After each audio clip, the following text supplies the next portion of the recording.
en el sector agropecuario, se creó una crisis más, ahora era una crisis política.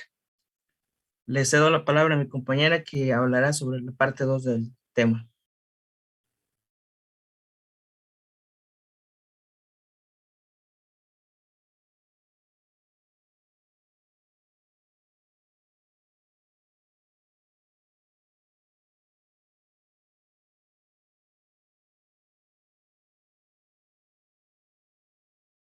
Bueno, a ver, una sugerencia para el equipo, digo, está bien la argumentación en cuanto al contenido de lo que está planteando José Luis Calva para entender mucho a qué se debe el desastre en el campo mexicano, pero bueno, el doctor José Luis Calva hace un esfuerzo por tratar de documentar la evidencia, coloca evidencia empírica para que nosotros podamos entender que lo que él está, digamos, enunciando, está argumentando, pues está en datos, está en cifras, ¿no? Entonces, en ese sentido, es una sugerencia para todos los equipos en adelante, que hay que poner especial énfasis en toda la evidencia empírica que van a estar mostrando los diversos y diversos autores que vamos a manejar. En ese sentido, me interesa mucho el que podamos recuperar el análisis tanto del cuadro 30 como el cuadro 31 y el cuadro 32.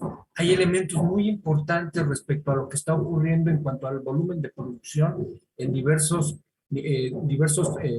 variables. Por ejemplo, está el tema de los granos, el tema de las carnes, está el tema de la leche en general, está también una cuestión que es fundamental y que tocaban en la argumentación que nos daba el compañero, justo a qué está ocurriendo, por ejemplo, con los volúmenes de importación respecto al maíz, del periodo del 82 al 99 que está comentando el doctor José Luis Calva. Pero no solo eso, es muy importante que cuando hagamos el desarrollo de las ideas de los textos que estamos analizando, nos demos a la tarea por cuenta propia, el de tratar de nosotros ubicar qué quiere decir ciertos conceptos que están manejando. Por ejemplo, si nosotros nos detenemos y hacemos un poquito el esfuerzo por analizar lo que podemos encontrar en el cuadro 32, que habla sobre los términos de intercambio del sector agropecuario, forestal y pesquero para el periodo del 81 al 99, en uno de los de tres columnas, cuatro columnas que son fundamentales del análisis del doctor, menciona una cuestión que va a ser vital durante lo que se conoce como el estado de interventor, los famosos precios de garantía, ¿no? ¿Qué es esto? ¿Cómo operaron los precios de garantía y que después dejaron de estar presentes? Y en ese sentido, da montos, detalla el doctor José Luis Calva qué ocurre, por ejemplo, con los precios de garantía respecto al maíz. ¿Qué impactos van a tener respecto a los productores, ¿no? ¿Y por qué? ¿Cuál es el argumento para sacarlos, dejar de que estén operando? Es para el caso del maíz, decía, el caso del frijol, el trigo y la soya.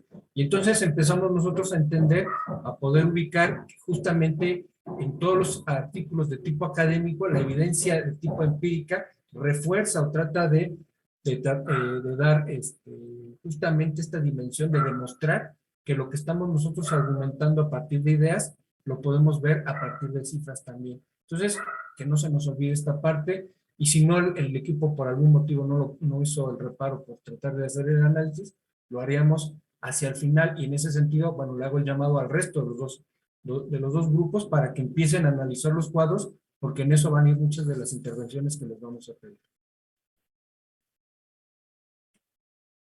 Bueno, buenos días. A mí me tocó el tema de funciones de la agricultura en el desarrollo económico, retrospectiva y prospectiva. ¿Puedes cambiarle, por favor?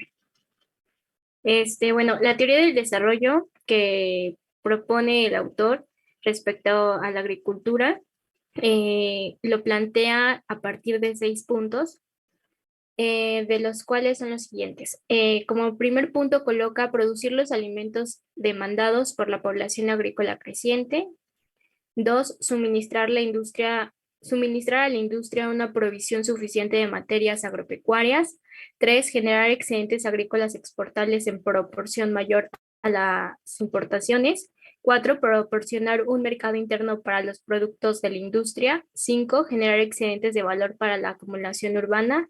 Y 6, aportar mano de obra a actividades no agrícolas. Al desarrollar estos 6 puntos sobre la teoría del desarrollo, el autor plantea que se va a generar un incremento acelerado de la productividad del trabajo agrícola y por tanto esto va a generar un aumento en las inversiones rurales. ¿Puedes cambiar al siguiente, por favor?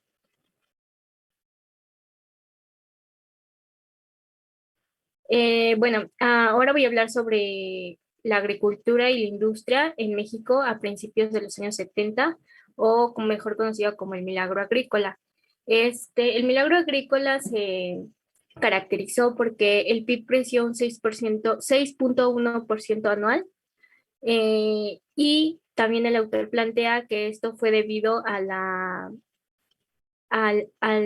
fue debido a la realización de los 6 puntos que anteriormente mencioné de manera eficiente, en donde la agricultura forma un papel de primer orden a favor del desarrollo industrial, en donde hubo un abasto interno de alimentación, pero también se generó una emigración a las ciudades, generando mano de obra barata.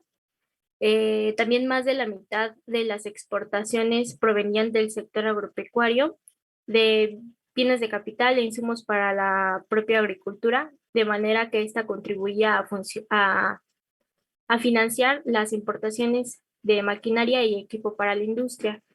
También hubo una expansión del mercado interno rural, una transferencias de valores de la agricultura hacia la industria. Y ya, puedes cambiar el siguiente, por favor. Posteriormente, posteriormente hubo un estancamiento agrícola, en donde se empezó a cuestionar si realmente la teoría del desarrollo valía la pena llevarla a cabo o no, o por qué situación se había provocado este estancamiento agrícola. Y lo asociaban a que había habido un agotamiento rural a favor del sector industrial. A principios de los años 60 existe una recesión de la agricultura de aproximadamente 10 años, también una congelación de precios de garantías en términos nominales y decrecieron en términos reales. También una contracción relativa de inversión y gasto corriente canalizados por el sector público al fomento agropecuario. ¿Puedes cambiar al siguiente, por favor? Principios de los años 70 y a finales de los años 60, de 1954 a 1969, las importaciones de mercancías agropecuarias oscilaron en un 5% total de las importaciones. De 1973 a 1978, los suministros extranjeros de productos agropecuarios oscilaron en un 10%. De 1977 a 1987, las relaciones entre la agricultura y las demás ramas económicas invirtieron la evolución que se les había caracterizado durante el periodo de estancamiento agrícola que fue durante los años de 1966 a 1976. También existió una estimulación del sector agropecuario provocando un aumento en el gasto público, que se canalizó a obras de irrigación y drenaje, investigación y extensionismo. También del crédito agrícola, insumos baratos y sobre todo con precios agrícolas redituables. Durante los años 80 se dice que hubo un incumplimiento por parte del sector agrícola, en donde no se generaron suficientes provisiones de alimentos y materias primas industriales para el abasto nacional. También las importaciones agroalimentarias gravitaron fuertemente sobre las cuentas externas en México. Las importaciones agroalimentarias fueron insuficientes para financiar la adquisición de comida en el exterior. Y por último hubo un descenso de la producción del sector agropecuario que generó efectos múltiples en el volumen agregado de la producción.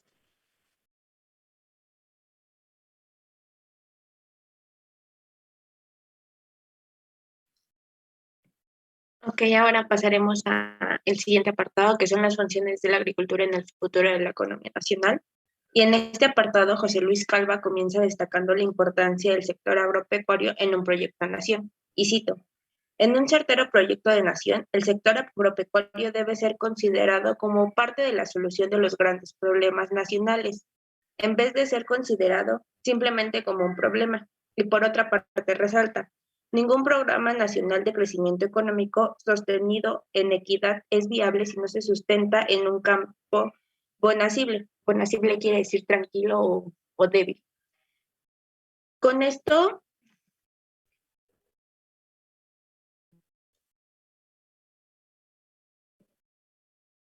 esto señala funciones relevantes del sector nacional, de el financiamiento del desarrollo mediante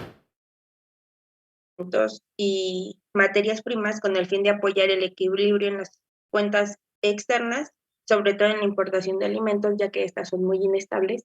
En segundo punto, producir excedente de cultivos que para que México pueda ganar el lugar en el mercado mundial, y también destaca las transferencias de actividades no agrícolas con los capitales excedentes del campo, lo que podría usarse para la recapitalización del campo con nuevas técnicas y mejores tierras. En segundo punto, pone contribuir a la estabilización de precios sobre bases sostenibles a largo plazo, sostenidas en la producción interna de satisfacción, ya que la estabilidad de precios será sostenible a largo plazo con una dinámica de producción interna de alimentos. En tercer punto, pone el preservar los empleos rurales en corto y largo plazo, lo que causaría la disminución de la presión sobre el mercado de trabajo urbano, a la vez generando empleos adicionales por sustitución de importaciones. Este punto es crucial para el equilibrio de la economía social para el equilibrio de la economía y para el equilibrio social. Y por último, en el punto 4, pone generar un efecto multiplicador en la economía mexicana, ya que iniciará una dinámica en el mercado interno, tanto para el mercado rural como para la industria productora de bienes. Junto con estas funciones, es necesario destacar las funciones de principios económicos, en el que el autor destaca 3, que son la seguridad alimentaria, que es la disponibilidad suficiente y estable de alimentos y su acceso junto con su acceso y su aprovechamiento a través del tiempo para todos, donde podemos destacar los siguientes puntos. Puede usarse como un objetivo estratégico, como un arma para doblegar a los pueblos, arma de presión político-económica. También puede usarse en los mercados de alimentos internacionales que distorsionan los precios y los sectores agropecuarios vigorosos al mando de los mercados alimenticios. El segundo punto, el segundo principio destaca la armonía en el patrón del desarrollo. En el caso de no haber armonía, podría desatarse desempleo, recursos y tecnologías desaprovechadas, inequidad de distribución de ingresos, efectos multiplicadores en contra y obstáculos estructurales para el desarrollo y estabilidad económica. También marcan el tercer principio, el equilibrio económico y social, ya que todo lo anterior llevará a un equilibrio social y económico. Para ello se necesita el apoyo de la sociedad al campo, lo cual se verá reflejado después con resultados como el equilibrio de cuentas externas, armonía en el desarrollo económico, seguridad alimentaria y estabilidad social. Sí, el autor refleja la historia de las naciones que hoy en día tienen una agricultura exitosa pasaron por fases de desarrollo agrícola y económico basado en lo anterior. Y la primera fase que destaca el autor es una fase del sector agropecuario, apoya el financiamiento industrial y la acumulación del capital urbano. Y en la segunda fase es una etapa donde las actividades agrícolas tienen de vuelta el apoyo que se le dio a la industria, lo que ayuda a acumular el capital agrícola y tecnificación de las granjas. El autor menciona que en México se concluyó la primera fase, sin embargo no se dio paso a la segunda, por lo cual no se devolvió el servicio al campo que el campo brindó a la industria, lo que llevó a que México no pasara a la fase de ser una nación con agricultura exitosa, ya que nos estancamos en la primera fase y no continuamos a la segunda. Ahora sí pasamos a la siguiente apartado.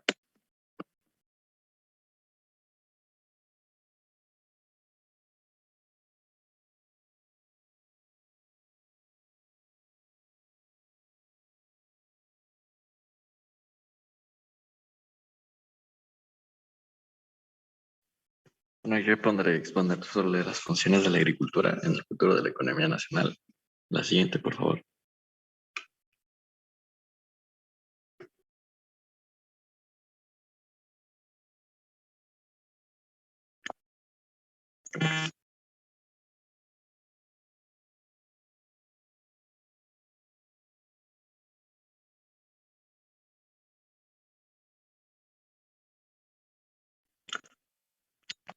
En la actualidad, el crecimiento de la producción interna de alimentos puede lograrse mediante las siguientes 5 vías, que es la reincorporación al cultivo de las tierras arables que hoy se encuentran procesos por externalidad de la siempre falta de capital de trabajo, la ampliación del trabajo, la frontera agrícola existen 10 millones de hectáreas dedicadas a la ganadería extensiva o intensiva cubiertas por monte bajo, rehabilitación de la infraestructura disponible, la construcción de nuevas obras de irrigación para beneficio de 4 millones de hectáreas susceptibles de incorporarse al cultivo irrigado y la elevación de los rendimientos por unidad de superficie por unidad animal. Siguiente, por favor.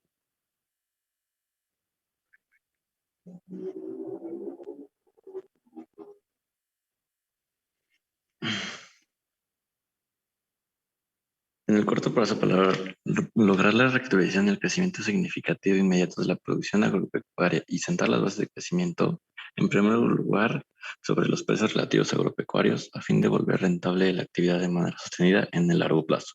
Y en segundo lugar, actuar sobre el financiamiento agrícola, reestructurando adeudos conforme a la capacidad de pago real de los productores y abriendo canales de crecimiento fresco en condiciones de preferenciales. En tercer lugar, actuar sobre la inversión pública en infraestructura atendiendo a la rehabilitación de las obras previamente y construidas y realizando nuevas obras pequeñas de construcción rápida. Siguiente, por favor. En el mediano y largo plazo, las fuentes de crecimiento agrícola y la ampliación de la frontera agrícola y la ampliación de la infraestructura hidroagrícola son fundamentales en la dinámica, la investigación científica y tecnológica para generar variedades mejoradas, insumos mejores y nuevas prácticas agrícolas de almacenamiento. La, la reproducción en escala comercial y en volúmenes adecuados de los elementos materiales de las nuevas tecnologías, la difusión o divulgación de los nuevos paquetes tecnológicos por región y sistema productivo, y la adoptación de las nuevas tecnologías por los agricultores. Siguiente, por favor.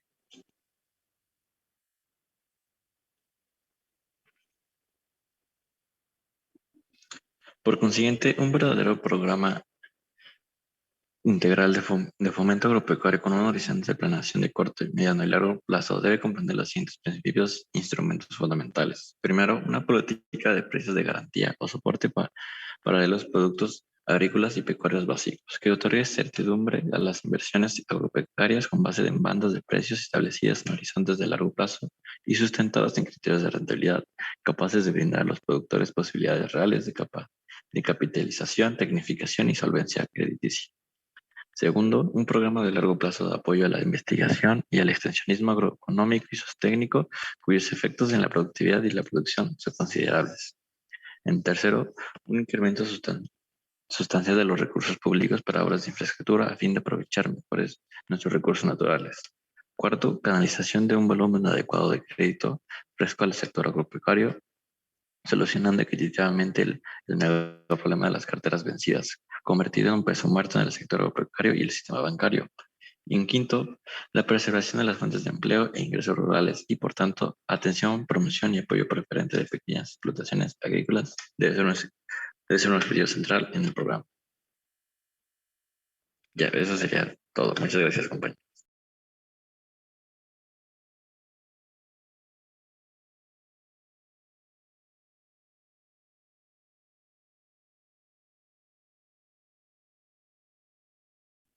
Bueno, pues vamos con las buenas, los buenos hábitos, ¿no? Siempre que es importante que después de una presentación empiece un proceso de diálogo, ¿no? Para ver qué tanto estamos entendiendo los procesos de análisis. Bueno, lo primero es que sí, creo que es importante lo de los cuadros, les decía, ¿no? Por ejemplo, en el cuadro 30, no sé si por ahí tengamos la lectura a la mano para poderlo poner.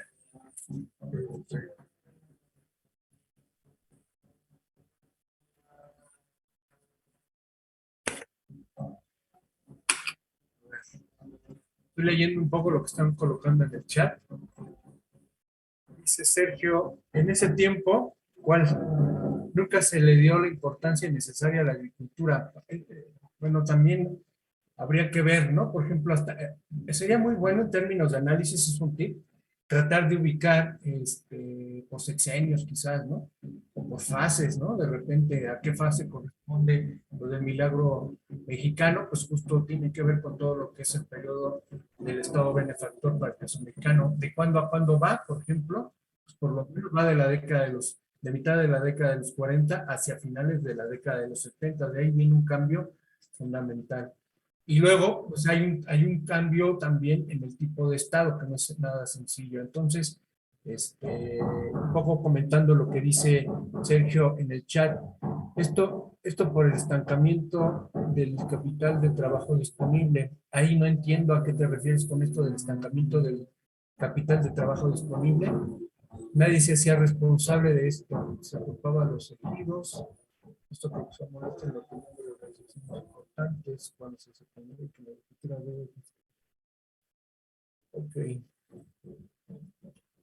Bueno, ya ahí empieza a tocar Sergio mucho de lo que plantea José Luis Calva, de cuáles serían los preceptos fundamentales bajo los cuales se tienen que entender las funciones para la agricultura y entender el desarrollo de la propia agricultura, permitir las bases en términos de riqueza, para transferencia de riqueza hacia otros sectores como el tipo de la industria, ¿no? Entonces plantea José Luis Calva, les decíamos desde la sesión pasada, un poco en la intervención que les decía, 6 puntos, ¿no? Por ejemplo, dice lo que comentaba una compañera a la hora de exponer justamente el punto del apartado 2 sobre las funciones de la agricultura en el desarrollo económico, retrospectiva y prospectiva. El primer punto dice producir los alimentos demandados por una población no agrícola creciente. Es todo lo que se genera, por ejemplo, en las ciudades, en los medios ya urbanizados, que no dependen tanto económicamente de las actividades agrícolas, ¿no? Entonces, recuerden ustedes que en términos territoriales está esta clasificación que se empieza a hacer desde lo que es el aspecto en términos rurales, todo lo que sobre todo está encaminado hacia actividades de tipo agrícola, o minero quizás, etcétera, y lo que sería en términos territoriales, todo lo que es el ámbito en términos urbanos, ¿no? Sobre todo todas las ciudades y las partes, ¿no? De algunos estados que ya están más urbanizados, etcétera. Entonces, bueno, un poco por ahí sería tener la alimentación de la población que está en el campo, pero también de aquella población que está en las ciudades y que está demandando cierto tipo de alimentos que no necesariamente son los mismos que se consumen en el campo, ¿no? Por ejemplo, las hortalizas, un cierto tipo de frutas, etcétera, ¿no? El segundo punto, suministrar a la industria una producción suficiente de materias primas agropecuarias. Eso también lo comentábamos ya la sesión pasada. Es todo lo que requiere para poderse desarrollar en términos de lo que va a producir la industria en un mercado interno, en este caso el mexicano, ¿no? Materias primas, materias sintéticas, etcétera. Bueno, Pati nos hizo el favor de poner en pantalla justamente un poco lo que les decía y les vamos a dar la oportunidad, muy importante, aprender a hacer análisis de datos, ¿no? Entonces, el cuadro 30 nos dice producción agropecuaria y forestal por habitante, ¿no? 1981 a 1999, se entiende que estamos hablando para el caso de México. La segunda columna nos dice el PIB agropecuario y forestal está en pesos de 1980, es igual a 100 por habitante, ¿no? Entonces aquí vienen términos nominales, de cuánto estamos hablando por habitantes, 5,654 pesos por habitante para 1981, y va a descender a 4,660 pesos para 1999. La variación aquí nos pone hacia el final, José Luis Calva en este análisis, la variación acumulada de un periodo de 17 años es de menos 17.58%. Es una caída significativa, ¿no? De lo que tiene que ver del PIB en términos, PIB per cápita en términos de lo que es el sector agropecuario y forestal, ¿no? Sí. Sí, yo cuando estaba viendo este cuadro 30, aquí en la cuestión de la producción de leche, litros por habitante, en ese momento estuve yo pensando en un reporte de investigación que hicimos nosotros ahí en el CAMP, que fue el reporte 130. En la portada del reporte 130 aparece cuánto es lo que se puede comprar con un salario mínimo. Y si mal no recuerdo, el primer dato era para 1982. Pues estuve yo pensando sobre cuál era la situación del salario, o sea, del ingreso de los trabajadores y el consumo per cápita. Uno de los productos que viene ahí precisamente es la leche. Y yo recordaba que así como aquí aparece cómo fue disminuyendo la producción de leche en el campo, pero pues, en el habitante. También en la portada del reporte 130 aparece, pero en términos de qué es lo que puede comprar un salario mínimo, litros de leche, en 1981, y así en varios años ya más recientes. Y se ve claramente, pues hay una cierta similitud, fíjense. No es igual, pues, no es lo mismo, pues, pero también hay una tendencia en el desplome del poder adquisitivo de los trabajadores asalariados que tienen salario mínimo. Entonces, cuando estaba viendo yo este cuadro, me estuve acordando, vinculando con otros indicadores, que aunque no son directamente en relación con esta lectura, sí tienen mucho que ver. Entonces, ya estuve acordando varias cuestiones, ¿no? Bueno, entonces, sí, también eso vamos a ver ya en términos del consumo, a partir de los ingresos que hay, ¿no? Eso es muy importante. Luego, fíjense, la siguiente columna nos habla de los productos principales en granos, en términos de lo que se genera para el caso del agro mexicano. ¿Cuáles son esos granos? Serían maíz, frijol, trigo, arroz, soya, cártamo, ajonjolí y sorgo, ¿no? De lo cual nos está hablando el propio José Luis Calva. ¿Dónde encuentro esta información? Justamente lo que él hace aquí es avisarnos al lector que hay una nota al pie, que es la primera nota, y ahí estaría él haciendo de manera muy puntual la especificación de qué granos está considerando en los datos que está presentando. Y en ese sentido, lo que nos dice es que va a haber un descenso del menos 27.60% para 17 años. Entonces, hay kilogramos producidos por habitantes, es decir, empieza a perder esa eficacia, esa efectividad del mercado del agro mexicano para poder generar un volumen de producción adecuado hacia lo que requiere cada habitante en promedio, un estándar del promedio de consumo de los habitantes en México. Ojo, hay que tratar de entender por qué, y ahí va a haber varias cuestiones, ¿no? Recuerden que estamos en el periodo de 82 a 99. Nada más vamos a analizar este cuadro porque va a haber otro equipo que va a exponer, pero es un poco para la importancia de los cuadros, nos dicen muchísimo también, ¿no? Sí. Exactamente. Entonces, de 82 a 99 está entrando todo lo que es la globalización, lo que es la mundialización. Se están generando mercados internacionales que van a fijar, a diferencia del periodo del Estado benefactor, ahora a nivel mundial se van a fijar los precios. Es decir, la producción mundial del maíz va a fijar el precio en varias economías porque va a estar fluyendo las mercancías de manera muy dinámica.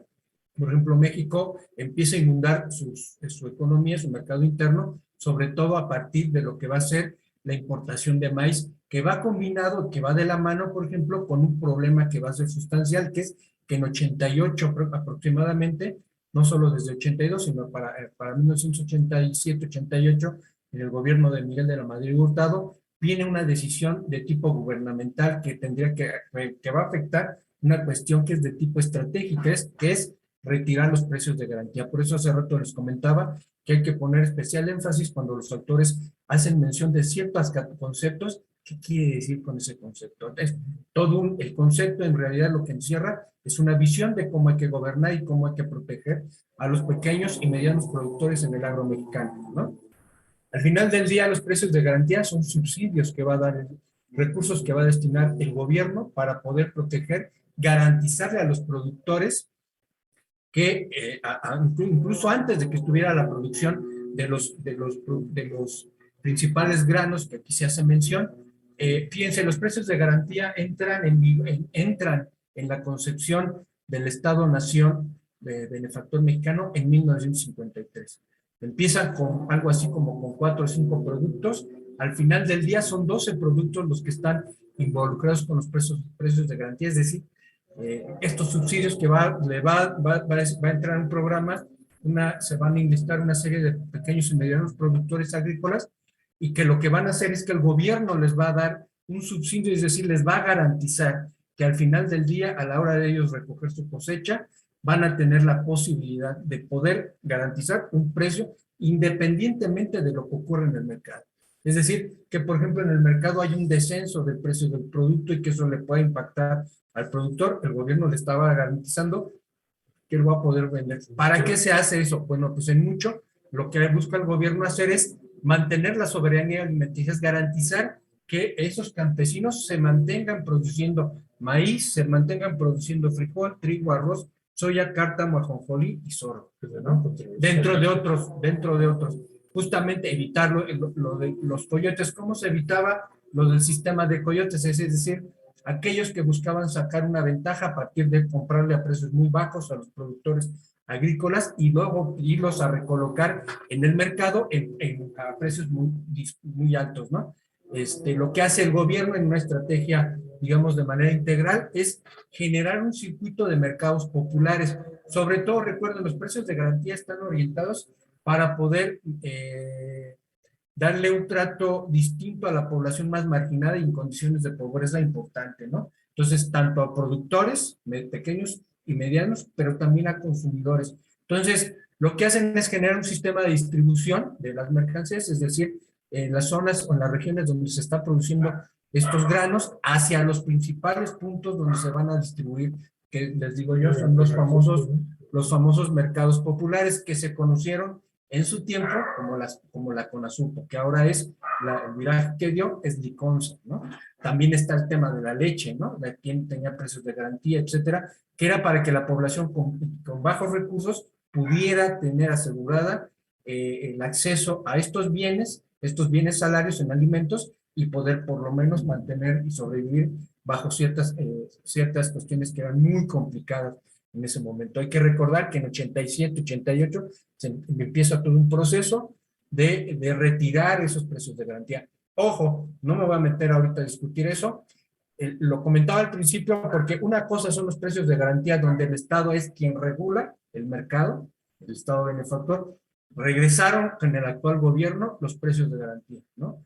Eso se legisló y entonces está operando. Sin embargo, a diferencia del periodo del Estado benefactor, donde el Estado era el que regulaba y incidía muchísimo para determinar los precios de los bienes, de los productos, ahora quien define el precio se define a nivel mundial, ¿no? Entonces, es bastante más complicado. El Estado no puede regular, no le puede pedir a los productores campesinos de Estados Unidos que bajen el precio o que disminuyan el volumen de producción hacia las exportaciones para que eso no impacte en una caída de los precios a escala mundial, ¿no?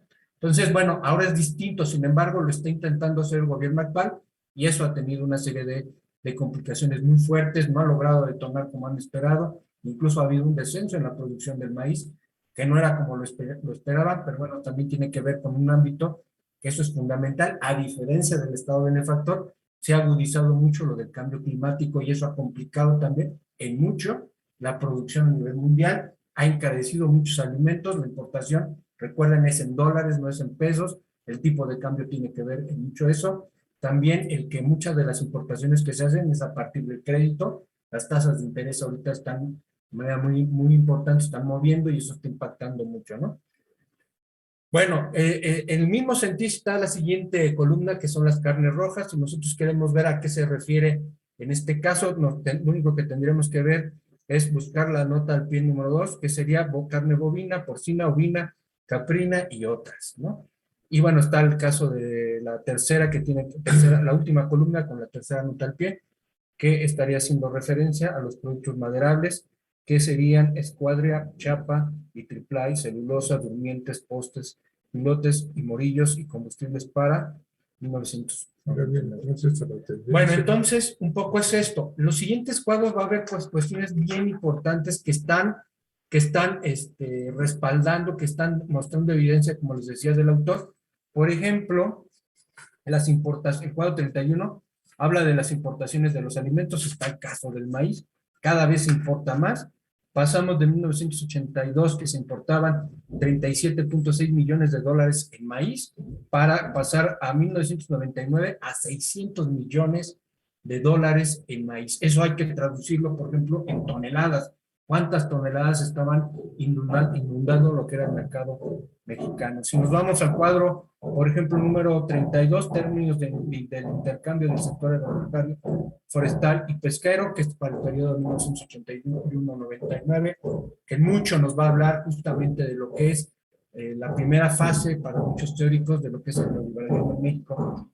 Ahí lo que interesa, justo ya habla, ¿no?, de los precios de garantía.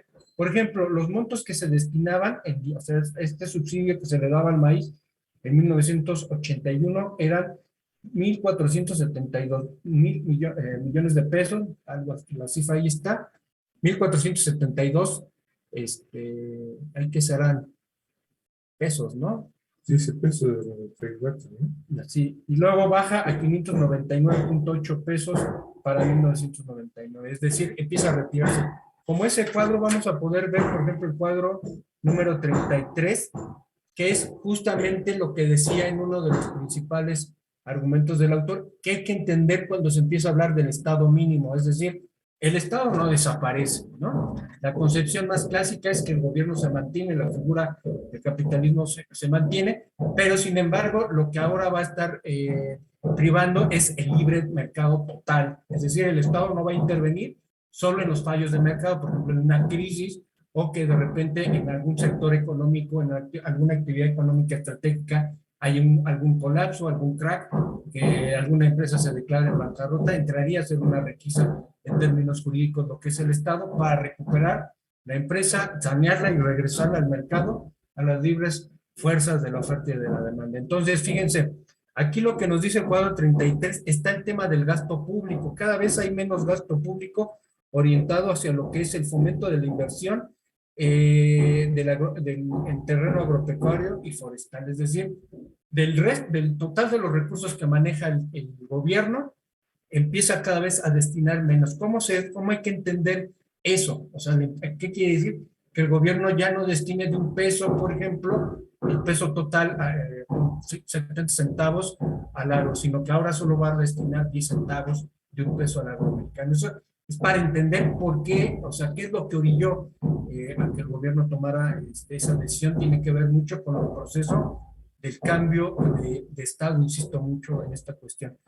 Bueno, eso se traduce en la inversión pública. La infraestructura, por ejemplo, cada vez empieza a ser menos presas, menos infraestructura, menos mercados, circuitos de distribución de las mercancías.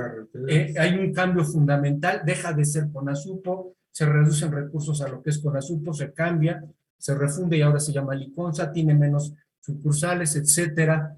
Ya no están los precios de garantía, todos los subsidios se empiezan a retirar, el crédito al campo también se reduce, lo que es Banrural. Sí hay todavía crédito, no Banjidal, Banrural, mantiene crédito a lo que son los pequeños y medianos productores en el campo, pero ahora son menos recursos y además con tasas de interés más altas, que lo hacen un poco atractivo, un poco competitivo. Bueno, lo vamos a dejar aquí para darle paso a la exposición a los siguientes compañeros, por favor. Había alzado la mano, me parece, Erika, perdón, por ahí, ¿no? Que a pesar de que les daban la oportunidad o que lo de la Diconsa para que le tocara a la mayor parte de la población, pues también hay que tener en cuenta de que en qué condiciones estaba, ¿no? Porque se supone que toda esa leche que se importó en esos años, pues se decía que tenía radiación, ¿no? Sí, este tema que tocas, en lo que el siguiente equipo se prepara para colocar la presentación, es justamente durante el gobierno de Carlos Salinas de Gortari, que muchos quizás ustedes lo han de ubicar, por lo menos, en este imaginario de como egresado de la Facultad de Economía, ¿no? Con esa concepción de un liberalismo muy particular, ¿no? Porque él era totalmente liberal, pero una versión posmo, ¿no? Posmo liberales, ¿no? Bueno, ¿en qué hay que entender esto? Eso fue muy comentado, por ejemplo, se le compra, recuerden ustedes que hay un problema gravísimo en lo que se conoció la Unión Soviética, la Unión de Repúblicas Socialistas Soviéticas, ¿no? La URSS. Estuvo el famoso, el accidente que tuvieron, que fue de tipo, un accidente nuclear en Chernobyl, que tuvo implicaciones muy graves, muy fuertes. La Unión Soviética utilizaba energía nuclear para poder funcionar. Justamente estaba en el tema de Ucrania, ¿no? Que ahí vienen las raíces de los conflictos incluso con Ucrania, que vienen desde 1914, ¿no? 24, sí, 14 y después se trasladan al 22 con la URSS. Bueno, se dice, en ese momento, uno de los hermanos de Carlos Salinas de Gortari estaba muy ligado, Raúl, que todavía es una persona viva, ¿no? Porque al otro lo mataron por ahí. Sí, entonces estaba todo este sistema, todavía era con azúcar, se les ocurre comprar lo que dice Eric, es un pasaje negro de la historia de lo que es el Estado benefactor y cómo se está cayendo, de lo que queda del Estado benefactor y de cómo sacaron su fruto muchos políticos mexicanos. Lo que hicieron fue comprar a precios muy bajos justamente porque la leche, y después esto se comprobó que era efectivamente, la leche era radiactiva por todo lo que les estaba yo diciendo, y llegaron los barcos aquí, los contenedores aquí a México, y se intentó, bueno, se enteraron por acá, y bueno, se hizo un escandalazo en ese sentido, y salieron mucho de las corrupciones que había, pero bueno, es todo un entramado ahí. Esto permitió después cambiar el esquema en otro sentido, ¿no? Y que además no terminó en la cárcel por eso Raúl Salinas de Gortari, fue por otras cuestiones, para que vean un poco cómo de repente había papacho, ¿no? Bueno, no sé dónde está el equipo que viene, si está preparado, no está. Sí, profe, yo de hecho soy del equipo que viene, Ok, adelante, Erika, por favor. pero creo que va a compartir alguien más. A ver, permítame.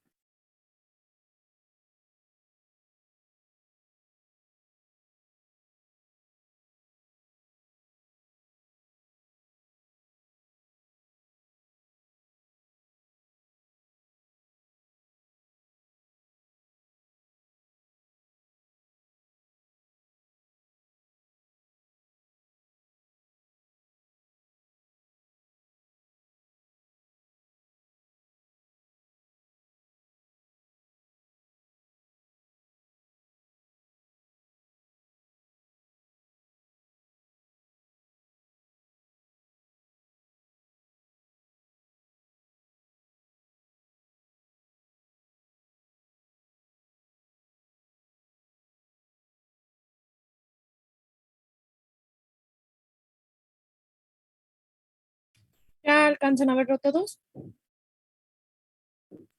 Sí, se ve bien. Pues empezamos con la presentación. Nos tocó la evaluación subsectorial del subsector de granos básicos en México a 5 años del Tratado de Libre Comercio de América del Norte. Los integrantes son Reyes Renata Yunet, perdón, Ancira Galán Mario, Camacho Ruiz Brandon Alexis, Mendoza Alvarado Samantha y yo, Mora Hernández Erika. Entonces, comenzamos con la biografía de Víctor Suárez Carrera. Bueno, Víctor Suárez Carrera nació el 16 de septiembre de 1952 en la Ciudad de México. Es ingeniero agrónomo, especialista en economía agrícola por la Universidad Autónoma de Champingo. Es subsecretario de Alimentación y Competitividad de la Secretaría de Agricultura y Desarrollo Rural del Gobierno de México desde 2018. Tiene diplomados en alta dirección de entidades públicas y políticas públicas para el sector agroalimentario. Su mayor aprendizaje lo ha obtenido al lado de las luchas de las comunidades chinantecas, zapotecas, mixes de Oaxaca y tojolabales de Chiapas, así como de las organizaciones campesinas de la Asociación Nacional de Empresas Comercializadoras de Productores del Campo, de la cual fue director ejecutivo entre 1995 y 2017.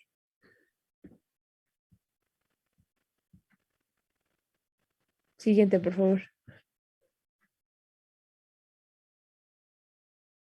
Bueno, la hipótesis es, voy a citar, la incorporación de los granos básicos fue uno de los temas más controvertidos en la agenda de negociación del Tratado de Libre Comercio de América del Norte.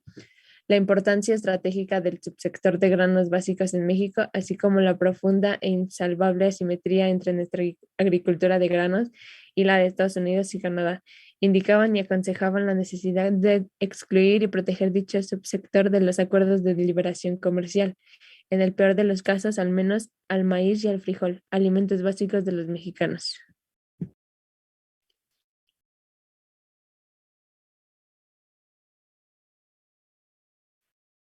Y bueno, aquí empezamos con la introducción. Primero tenemos que saber cuáles son los granos básicos aquí en México, que son el maíz, el frijol, el arroz y el trigo. El maíz, más de 27.8 millones de toneladas y su líder productor es Sinaloa. El frijol con 1.1 millones de toneladas y su principal productor es Zacatecas. El arroz con 266.000 toneladas y es Campeche el estado que más lo produce, mientras que el trigo panificable tiene 3.5 millones de toneladas, de las cuales casi el 50% son las que produce Sonora. Y bueno, aquí podemos ver 4 gráficas que muestran estos 4 granos y estas muestran la evolución del área cosechada para el periodo. Los 4 cultivos muestran una tendencia decreciente, es decir, una reducción en el área cosechada. Sobresale la fuerte disminución del arroz y frijol con una tasa media de crecimiento. También para el caso del trigo y del maíz, dicha tasa fue de menos 1.30% y menos 0.34%. En otras palabras, el área cosechada de estos cultivos disminuyó en porcentajes en promedio por año y pues de estos años.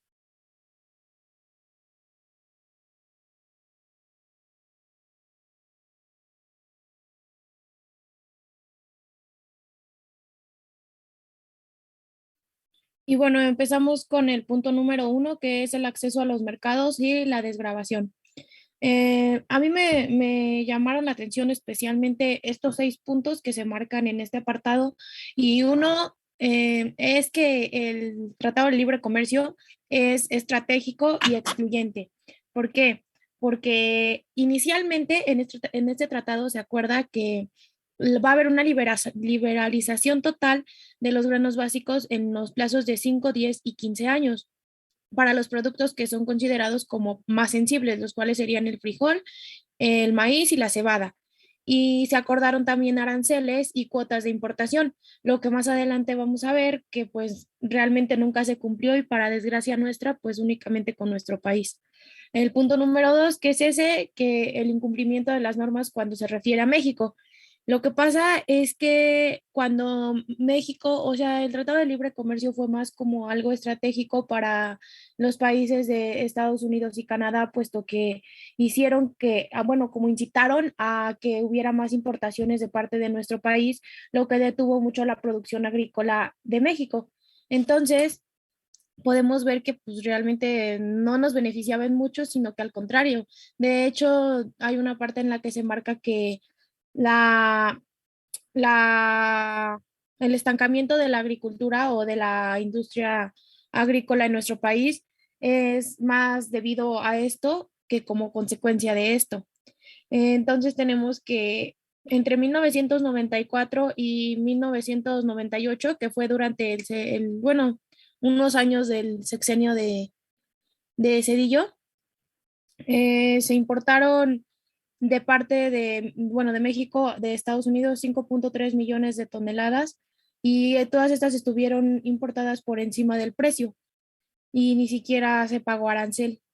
Después dice que, bueno, de Estados Unidos y de Canadá. Después, esto significó que iban a dejar de cobrar los aranceles por 1.500 millones de dólares, o sea, es una cantidad exagerada y causando un daño y desprotección, pues no solamente a nuestros productores nacionales de maíz, sino que también a toda la industria azucarera. Esto nada más eran 3 de 5 años, o sea, ni siquiera llegaban a los 5 años que estaban acordados inicialmente y no se respetó la cuota de importación con el libre arancel.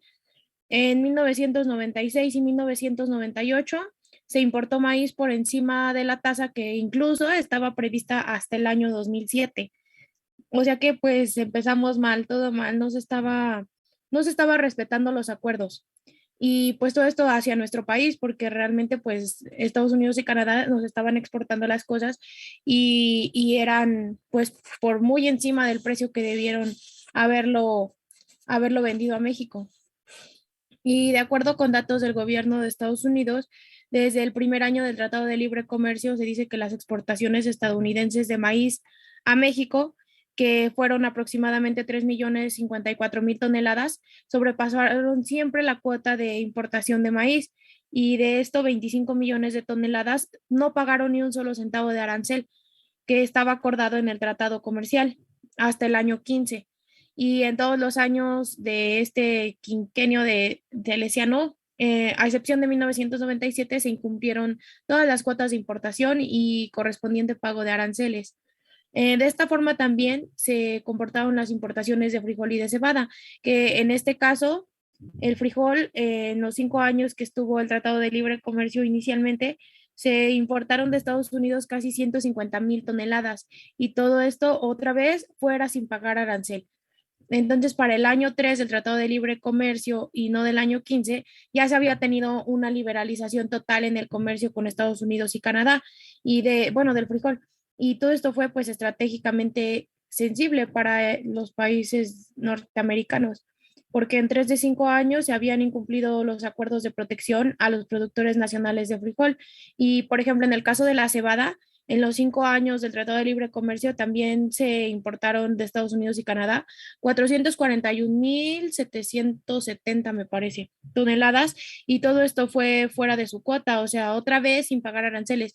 En conclusión, que todo lo que México importaba no se pagaba absolutamente, bueno, los países norteamericanos no pagaban ni aranceles, nos los daban por encima de las cuotas, pero lo que nosotros exportábamos sí era también por un precio muy bajo y no se respetó en ningún momento el Tratado de Libre Comercio. Entonces, aquí en el punto 5, me parece importante recalcar que en esos 5 años se había completado totalmente, bueno, el 50%, una desgravación de la cebada, el frijol, el maíz y el sorgo, pues ni se diga, ¿no? Ese fue desgravado desde el primer año del Tratado de Libre Comercio.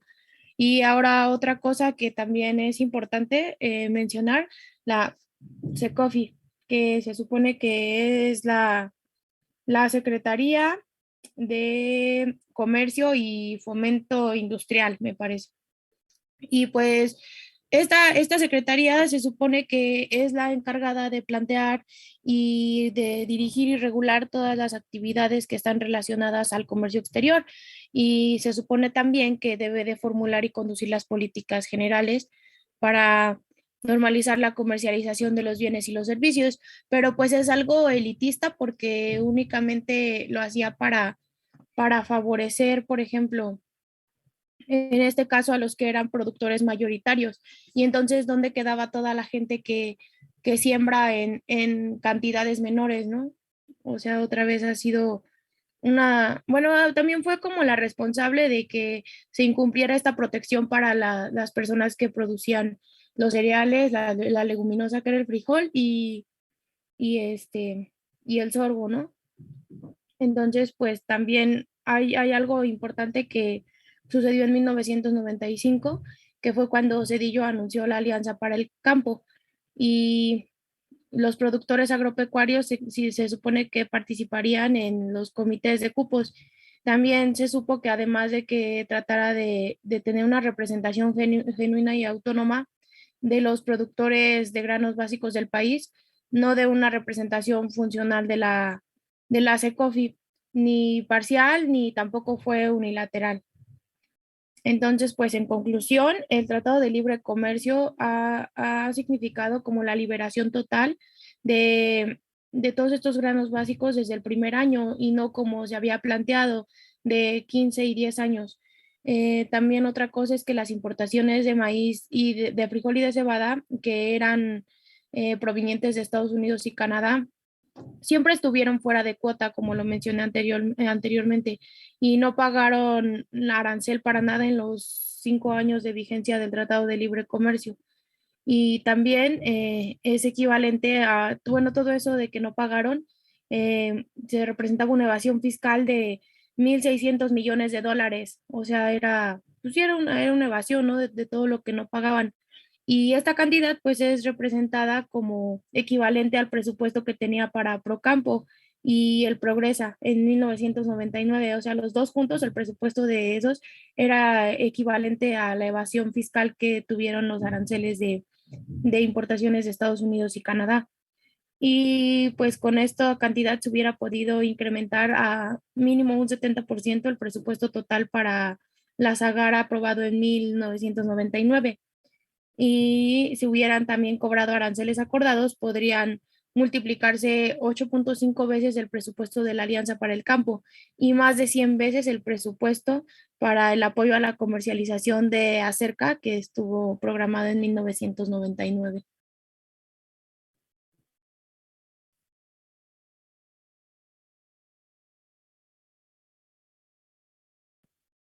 Las importaciones crecieron en volumen y valor. La liberación quebrada y total en el Tratado de Libre Comercio para el subsector de granos básicos representa una competencia ilegal para los productores mexicanos. Es por ello que la producción nacional se desincentivó y las importaciones crecieron sin antecedentes. También en 1990 la producción de granos básicos per cápita era de 326.7 kilogramos, mientras que para 1998 redujo a 297.6 kilogramos, es decir, disminuyó 8.9% en dicho periodo.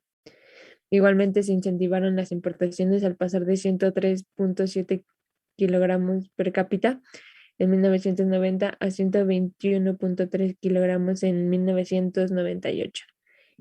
Es decir, hubo un aumento de 16.9% en el periodo. Siguiente, por favor.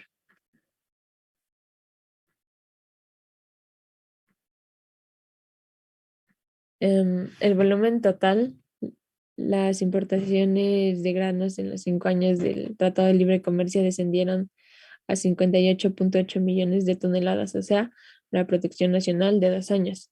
En promedio se importaron 12 millones de toneladas por cada año y en 1995, el año en que menos se importó, fue de 8.6 millones de toneladas y en 1998 se alcanzó la cifra récord 15.2 millones. La media de importación fue de 2.151 millones de dólares cada año durante el quinquenio telesiano del Tratado de Libre Comercio, en comparación con el valor promedio anual de las importaciones realizadas entre 1995 y 1985 y 1993 de 1.109 millones de dólares.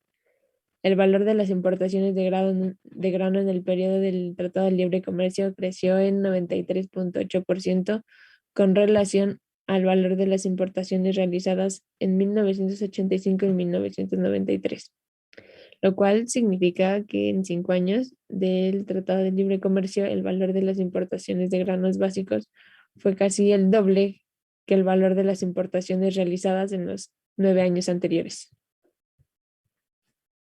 Siguiente, por favor.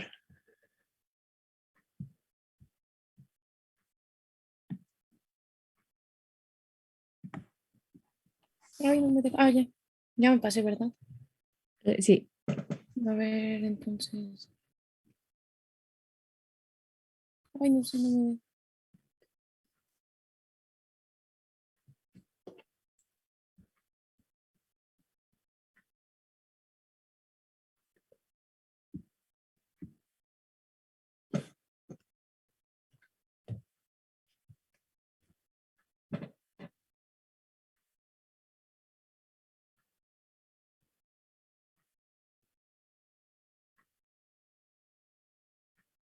Creo que no se ve.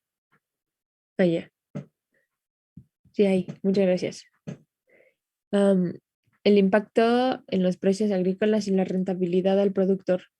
Los precios de los granos básicos disminuyeron en términos reales en los 5 años del Tratado de Libre Comercio como consecuencia de las importaciones masivas sin protección y las reformas en el sistema de precios, subsidios e inversión gubernamental en las compras y en el abasto. En el quinquenio telesiano, el maíz bajó en términos reales de 35.4%, el trigo 20% y el frijol entre 40 y 60%, de acuerdo a las variedades preferentes o no preferentes. Esta disminución en los precios reales, sumada a la desaparición de los subsidios a los precios y un incremento en los costos de producción, imputables no a los productores, sino a las asimetrías entre nuestra economía y la de Estados Unidos, que fueron los costos financieros, de combustible, de transporte, de almacenamiento, de semillas, maquinaria, refacciones y agroquímicos. Provocaron una crisis de rentabilidad sin antecedentes en los productores de granos básicos de todo el país. Siguiente, por favor.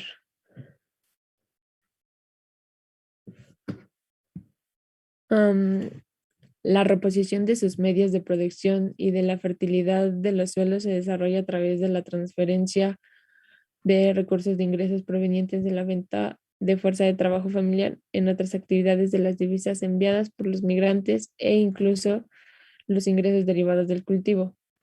Lo anterior significa que fue el estancamiento o disminución de la producción de granos básicos, del colapso del sistema de crediticio rural, del aumento de la pobreza rural, del decrecimiento del Producto Interno Bruto sectorial, del atraso económico y social de regiones enteras del país, del mal control de suelos y aguas, de la extensión de áreas agrícolas, sobre todo sobre tierras marginales y cubiertas con bosques y selvas.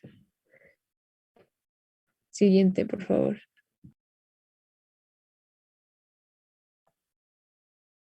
Yo les voy a hablar sobre el impacto en las condiciones internas de comercialización. Víctor Suárez nos dice que estamos en el peor de los mundos posibles, ya que no tenemos lo bueno del viejo sistema y únicamente tenemos lo malo del nuevo. Y esto se debe a que el gobierno fue desarticulando por completo el sistema de comercialización de granos básicos, el cual fue construido a lo largo de 60 años y no había sido completamente ineficiente a la construcción de un nuevo sistema más funcional, incluyente, equitativo y competitivo. Como consecuencia del desmantelamiento de este sistema, la comercialización de granos en el quinquenio telesiano ha sido un caos. La única certidumbre ha sido la incertidumbre. A la incertidumbre del clima y los mercados internacionales se le agrega la incertidumbre de las políticas gubernamentales y del tipo de cambio. Los productores de granos mexicanos enfrentan condiciones de comercialización y producción, como la desprotección total, la incertidumbre total, la indefensión total, la desinformación total, cosas que los productores en países miembros de la OCDE no se enfrentan. Los productores nacionales no solo ignoran a qué precios van a vender sus productos antes de la siembra, sino que ni siquiera en el momento de la cosecha saben si podrán venderla y a qué precios. Y puede pasar que en 1, 2 o 3 meses sin que las cosechas puedan venderse. En cada ciclo de comercialización, los productores tienen que movilizarse, protestar, gestionar, presionar durante semanas y meses con el fin de comercializar sus cosechas de manera menos desastrosa. Siguiente.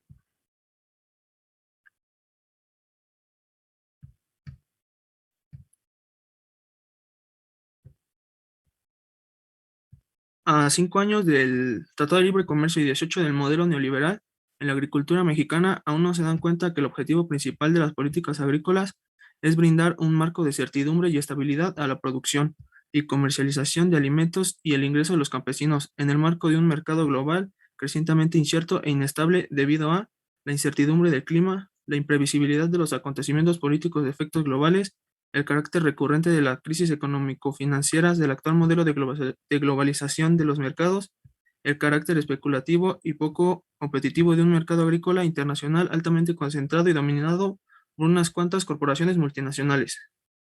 Siguiente, por favor. Impacto en los precios al consumidor y en la calidad de la alimentación. Uno de los principales argumentos en favor de las importaciones agroalimentarias se basa en el principio de las ventajas comparativas. Bajo este supuesto, las importaciones resultan más baratas y producen mayor bienestar general que la producción nacional. De acuerdo con lo anterior, los consumidores tendrán una oferta de alimentos a más bajos precios, más diversificada y de mayor calidad. Y en los hechos este supuesto no se ha cumplido en lo más mínimo, porque las elevaciones sin precedentes en los... Ah, no, esto se debe a las elevaciones sin precedentes en los precios internacionales a finales de 1995 y en el primer semestre de 1996. También a la caída de los precios internacionales en 1997 y 1998 y a el valor promedio de las importaciones de granos básicos en el quinquenio telesiano ascendió a $182.9 por tonelada en comparación con los $154.1 por tonelada del periodo entre 1985 y 1993. Esto quiere decir que el valor promedio en dólares de las importaciones aumentó en 18.7%. Si a este hecho le añadimos el efecto de la devaluación del peso frente al dólar de 287.8%, en el periodo del Tratado de Libre Comercio, el valor de las importaciones de granos básicos en pesos mexicanos se ha triplicado a partir de la entrada en vigor del TLC. Siguiente, por favor. Bueno, aquí están dos cuadros que representan todo lo que dije anteriormente, cómo se han triplicado las importaciones y eso. Y el resultado de esto es que no tenemos importaciones baratas, pero sí hemos desmantelado nuestra producción nacional. Y otra vez con el Tratado de Libre Comercio estamos en el peor de los mundos posibles, ya que no hay ni ventajas comparativas ni autosuficiencia alimentaria. Siguiente. Lo anterior, sumado a la concentración cuasimonopólica de la industria agroalimentaria y las cadenas de autoservicio, a la deficiencia del sistema de distribución y abasto y a una inadecuada política de regulación y protección al consumidor, han ocasionado una alza excesiva en el precio de la canasta básica. De 1994 a 1998, el costo de la canasta básica se incrementó en casi 240%. En cuanto a los productos de maíz, el precio de la tortilla ha aumentado en 350% de enero de 1994 a diciembre de 1998. La harina de maíz, 320%. Los precios de venta de maíz de Conasupo a los molineros, 261%. Los precios de la masa, 220%.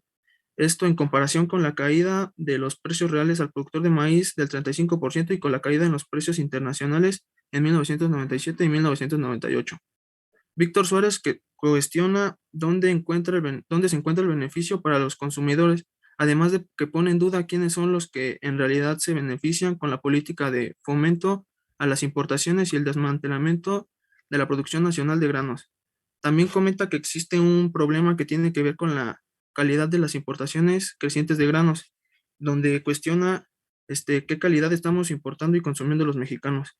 Maíz amarillo en lugar de maíz blanco, granos transgénicos sin etiquetarse ni separarse de los no transgénicos, granos con aflatoxinas y hongos, granos con almacenamiento prolongado.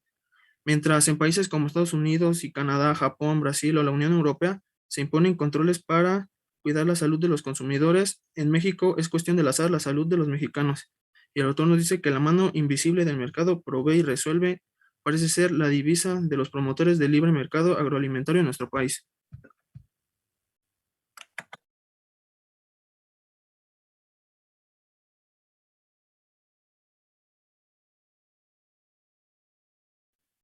Esta era la parte de nuestro compañero Mario, pero me parece que se le fue la luz en su casa, entonces no pudo, bueno, lo sacó de la reunión porque sí había entrado. Pues voy a leerlo. Gracias al Tratado de Libre Comercio, en México se vieron afectados significativamente, mientras que en Estados Unidos se incrementaron de una manera exponencial. Pues me imagino que los subsidios, porque no lo escribió, ya que el presupuesto para los pagos gubernamentales vieron un crecimiento del 63% con respecto a 1994. La EPP, el Programa de Impulso a las Exportaciones, logró que solo en 2 años pasaran de 350 millones de dólares a 500 millones de dólares, me imagino. Algo sumamente importante es que en 1986 a 1998 los productores de granos americanos no pagaban ni un solo centavo por los costos de producción, sin contar los subsidios. Con la reforma agrícola de 1996, el sistema de Estados Unidos de América no permite que los mejores productores del resto del mundo no obtengan el dinero suficiente para cubrir sus costos de producción. Pero ¿cómo es que la productividad y la producción aumentan cada año? Pues es simple. En verdad, estos pueden aumentar gracias a los subsidios y apoyos gubernamentales o, en otras palabras, un sistema llamado dumping. Simplemente es un sistema que ayuda a los productores para bajar sus costos de producción, para darles competitividad a las grandes industrias de alimentos en Estados Unidos de América.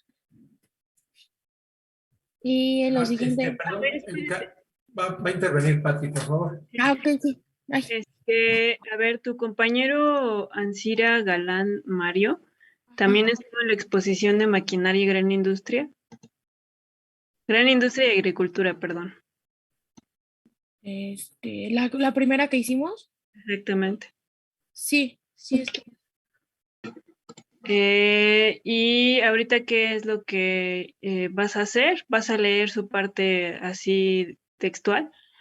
Sí, porque, bueno, es que nos tocó estudiar el tema a cada uno, pero... Ok, ya se va a acabar la clase, faltan 4 minutos. No sé si... ¿O nos lo saltamos y exponemos lo que nos toca? No, mira, vamos a hacer lo siguiente. Bueno, todavía no acaba esta lectura, ¿no? Todavía les falta ese pedacito que le tocaba a tu compañero, que es bastante importante, y las conclusiones, ¿no? Sí. Entonces, lo que yo propongo es que en la siguiente clase, que ya haya luz en casa de Mario, entonces puedan concluir. Me parece que no les va a llevar más de 10 minutos y ya, ¿no? Porque ya va a acabar la clase. Sí, porque todavía, bueno, faltan los dos subtemas que le tocaban a él, que es ese y el de balanza comercial agropecuaria. Y ya después me toca a mí con lo de balance general. Ok, está bien.